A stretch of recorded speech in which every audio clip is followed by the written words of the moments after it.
Hapo mimi mume wangu sijakuelewa vizuri. Yaani biashara gani sasa? Yaani na maana unataka mimi nianze kujiuza? Simaanishi kwamba unajiuza. Yaani ni aibu kumwambia mkeo kama hivi. Ila kwenye hela unisamehe tu. Tunapata hela hapo. Yaani inakuwa hivi. Mpango unakuwa hivi kwamba yule mwanaume atakayekuwa kajitokeza kwamba ndio katamani mzigo, umeona? Katamani uwe mkia wa kondoo.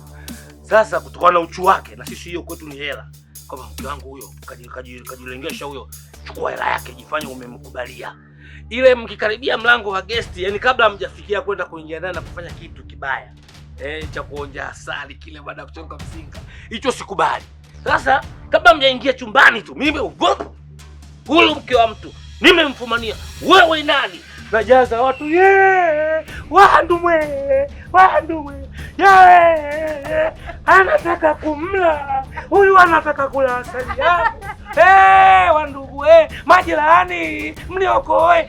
Watu watakuja, haki itaonekana kuwa ni ya kwangu, wewe ni mke wangu na huyu ni fumanizi. Umemdhalilisha, alichokupa wewe pale tunakuwa tumekichukua faida na mimi nadai fidia. Hii kesi ni nzito. Huyu ni mwizi wa wake za watu. Twende mahakamani, kidhibiti. Nenda jifanye mwenye kamera jamani. Mwenye kamera. Lazima mtu uchanganyikiwe. Inakuwa kitu kizuri, tunapata hela yetu. Mume wangu hapo ndo uongo. Yaani kabisa wewe na wivu wako. Ninavyokujua. Ukitaka niende sokoni, unataka tuende wote. Mtu ananisemesha unachukia. Yaani simu yangu ikiingia message unauliza nani katuma message. Alafu saizi unasema nianze hiyo kazi. Unataka kuniua.